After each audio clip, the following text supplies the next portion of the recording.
যে আল্লাহর কাছে বারবার বারবার চায় না, আল্লাহ তার উপর রাগান্বিত হয়ে যায়। আর বারবার বারবার বারবার তার কাছে চাইলে আল্লাহ তাআলা তার প্রতি খুশি হয়ে যায়। এজন্য আল্লাহ তাআলার কাছে চাইতে হবে। প্রিয় ভাইরা, চাইতে হবে, বিনয়ের সাথে চাইতে হবে, চোখের পানি ছেড়ে চাইতে হবে, একাগ্র চিত্তে চাইতে হবে, চাওয়ার মতো চাইতে হবে। চাওয়ার মতো চাইলে আল্লাহ দেয়।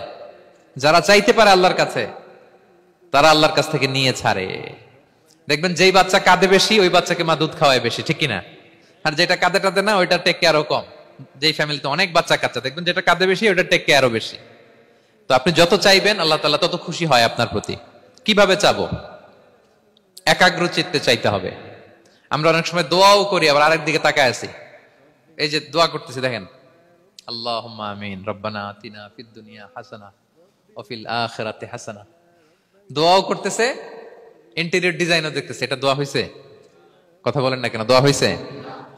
আবার দোয়াও করতেছে, দোকানের হিসাবও মিলাইতেছে, রব্বানা আতিনা ফিদ দুনিয়া। দোয়াও চলতেছে, আর দোকানের হিসাব কিতাব যা আছে, এরকম দোয়াও আছে না নাই? এটার একটা আমি নাম দিছি, এটারে আমি বলি রোবোটিক দোয়া। মানে রোবট, আপনি একটা সিস্টেম অন করে দিবেন, ওটা করতেছে, এটার কোনো প্রাণ নাই, ওটার মধ্যে কোনো অনুভূতি নাই, কোনো রিয়েলাইজেশন নাই। এই অনুভূতিহীন দোয়া আল্লাহ কবুল করেন না। আল্লাহ কবুল করেন না। আপনার দোয়ায় প্রাণ থাকতে হবে, এখানে আপনার ধ্যান থাকতে হবে, মন থাকতে হবে, আপনার আকুতি থাকতে হবে, চাওয়ার মতো আল্লাহর কাছে চাইতে হবে। কিভাবে চাবেন? বিনয়ের সাথে চাবেন, আর ইয়াকিন রাখবেন আমার দোয়া আল্লাহ কবুল করবেই। উদুল্লাহ ওয়া আনতুম মুকিনুনা বিল ইজাবা। এমন ভাবে আল্লাহর কাছে চাও যে তুমি নিশ্চিত আমার দোয়া আল্লাহ কবুল করবেনি। আপনি নিশ্চিত হইলে আপনার দোয়া কবুল হয়ে যাবে। নিজেকে ছোট করে চাইবেন। ফাসআলুল্লাহ বিবুতুনি আকুফিকুম। বিষ্ণু বলেন, তোমাদের হাতের তালুগুলো উপরের দিকে। ভিক্ষুকরা যেমন চায়, স্যার 2 দিন ধরে কিছু খাই নাই স্যার, 2টা টাকা দেন, এই যে ভাবে যে চায় হাত পাতে, এরকম হাতের তালুগুলো উপরের দিকে করে ভিক্ষুকের মতো আল্লাহর কাছে চাও। হাত তুলে চাও। হাত না তুলেও দোয়া করা যায়, হাত তুলেও করা যায়, কিন্তু বিষ্ণু বলেন হাত তুলে চাও। কারণ ইন্নাল্লাহা হাইয়ুন কারীম, আল্লাহ বড় লাজুক এবং লজ্জাশীল। বান্দা যখন হাত তুলে ভিক্ষুকের মতো কিছু চায়, ওই হাত খালি হাতে ফিরিয়ে দিতে আল্লাহ লজ্জা লাগে। খালি হাতে ফিরিয়ে দিতে আল্লাহ লজ্জা পান। হাত তুলে চাইবেন। দোয়াতে আল্লাহর নামগুলো ধরে ধরে ডাকুন। ইয়া আল্লাহ, ইয়া রহমান, ইয়া রহিম, ইয়া হাইয়ু, ইয়া কাইয়ুম বিরহমাতিকা আস্তাগীথ। আল্লাহর নাম ধরে ধরে চান, ওই দোয়া আল্লাহ কবুল করবেন। বিশ্বনবীর উপর দুরূদ পড়েন। যে বিশ্বনবীর উপর দুরূদ পড়ে না, ওই দোয়া আল্লাহর কাছে কবুল হয় না, এটা আকাশে পেন্ডিং থাকে। কুল্লু দুআ মুআল্লাক মাহজুব বাইনাস সামাই ওয়াল আরদি মা লাম ইউসাল্লা আলাইয়া। বিষ্ণু বলেন, সব দোয়া আকাশে পেন্ডিং থাকে যতক্ষণ আমার উপর দুরূদ পড়া না হয়। মোবাইলে দেখবেন ব্যালেন্স না থাকলে, মেসেজ পাঠালে কি হয়ে থাকে? ওটা পেন্ডিং। আবার টপ আপ করলেই সেন্ট। তা আপনি যে বলেন, হুজুর আমার দোয়া কবুল হয় না, কেন হয় না বুঝছেন এবার? হ্যাঁ, নবীর উপর দুরূদ পড়েন নাই তো। আল্লাহুম্মা সাল্লি ওয়া সাল্লিম ওয়া বারিক আলাই। শুরু করবেন বিশ্ব নবীর উপর দুরূদ দিয়ে, মাঝেও পড়বেন, শেষেও পড়বেন, আগেও পড়বেন, পরেও পড়বেন। আপনার দোয়া কবুল করবে কে?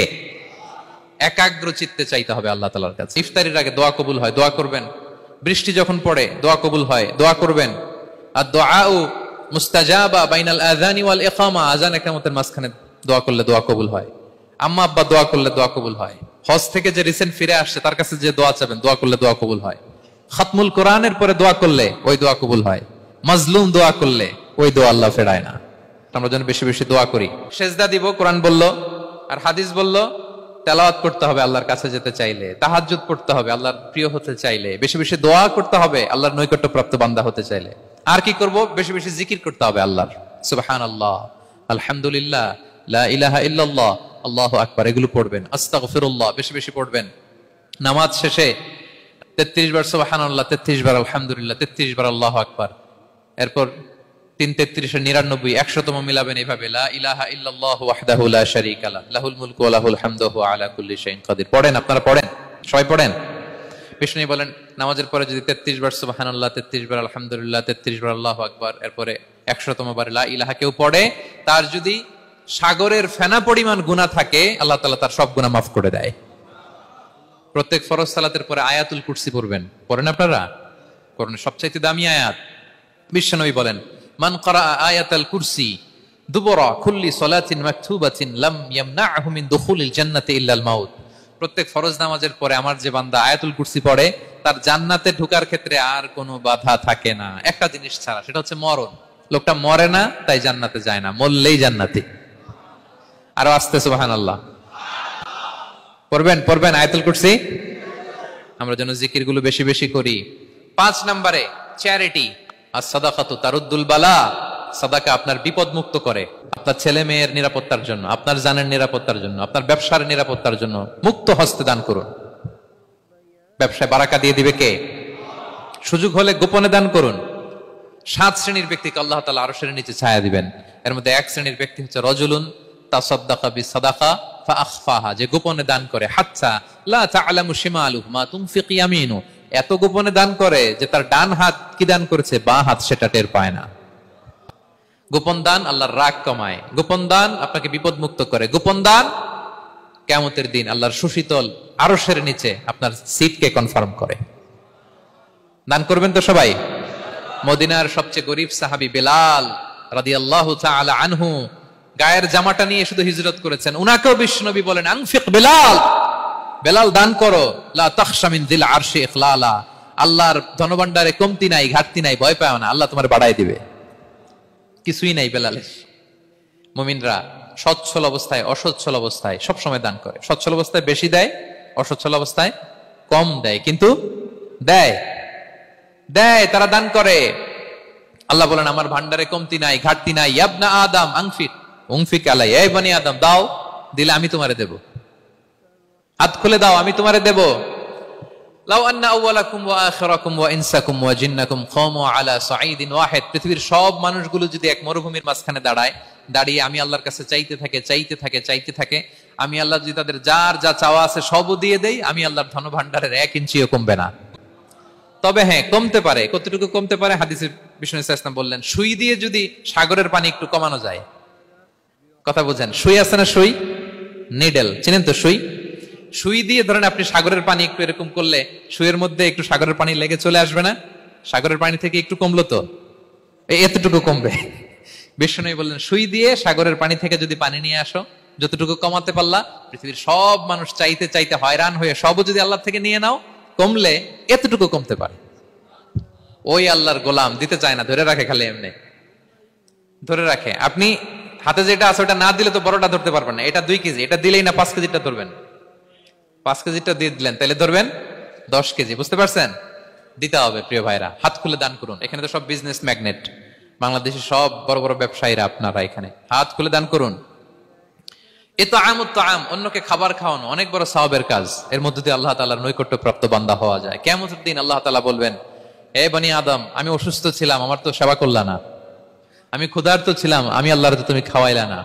মানুষ বলবে, ইয়া রাব্বাল আলামিন, আপনি তো আরশের মালিক, রাজাধিরাজ, আপনারে কিভাবে সেবা করি, আপনারে কিভাবে খাওয়াবো? আল্লাহ বলেন, ওই যে গরিব, ভুখা, নাঙ্গা, অভুক্ত আমার বান্দা তোমার কাছে খাবার চেয়েছিল, তুমি খাবার দাও নাই। ওই দিন তারে খাবার যদি দিতা, তাহলে আমি আল্লাহকে খাওয়ানো হতো। তাকে জামা দিলে আমি আল্লাহকে জামা দেওয়া হতো। তার চিকিৎসার ব্যবস্থা করে দিলে আমি আল্লাহর সেবা করা হতো। সুবহানাল্লাহ। ইফতার শেয়ারিং অনেক বড় সওয়াবের কাজ। মানুষকে খাওয়ানো অনেক বড় সওয়াবের কাজ। এগুলো যেন আমরা করি। আর যে ইবাদতগুলোর কথা বললাম, যেগুলোতে আল্লাহ তাআলার প্রিয় ভাজন হওয়া যায়, এগুলো আজকে আলোচনা শুই না, আজকে সারা রাত একেবারে ফাটায় ফেলছে ইবাদত করে, কালকে আর খবর নাই, এরকম আছে না? নাই না। আহাব্বুল আ'মালি ইলাল্লাহি আদওয়ামুহা ওয়া ইন কাল্লা, আল্লাহর কাছে সবচাইতে প্রিয় আমল হচ্ছে ওইটা যেটা বান্দা রেগুলার, ডেইলি বেসিসে করে, রেগুলার করে, যদিও পরিমাণে কম করে,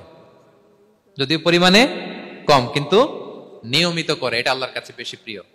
তাই যে সমস্ত নফল ইবাদতগুলোর মধ্য দিয়ে আমরা আল্লাহ তাআলার প্রিয় হব, আমরা যেন এগুলো রেগুলার করি ইনশাআল্লাহ। বলেন সবাই। আমরা যেন বেশি বেশি সিজদায় লুটিয়ে থাকি, আমরা যেন লম্বা সিজদা দেই, সিজদায় যেন আল্লাহর কাছে আমরা চাই, দোয়া করি। আমরা যেন বেশি বেশি আল্লাহর কোরআনকে তেলাওয়াত করি, আমরা যেন তাহাজ্জুদের সালাত পড়ি, আমরা যেন কায়মন বাক্যে চোখের পানি বিসর্জন দিয়ে আল্লাহর কাছে দোয়া করি, আমরা যেন জিকির দিয়ে আমাদের জিহ্বাটাকে আল্লাহর জিকিরে যেন সবসময় সিক্ত রাখি, আমরা যেন হাত খুলে দান করি, আমরা যেন ইফতার শেয়ার করি, আমরা যেন সাদাকা করি। তাহলে আমরা আল্লাহ তাআলার প্রিয় হতে পারবো। কাছে আসার যে গল্প কোরআন শুনিয়েছে, আল্লাহ তাআলার কাছে আমরা আসতে পারবো, তার নৈকট্যপ্রাপ্ত বান্দাদের অন্তর্ভুক্ত আমরা হতে পারবো। আল্লাহ তাআলা আমাদের সবাইকে তার প্রিয় ভাজন বান্দাদের তালিকায় অন্তর্ভুক্ত করে নেক। আমরা সবাই পড়ি আমিন।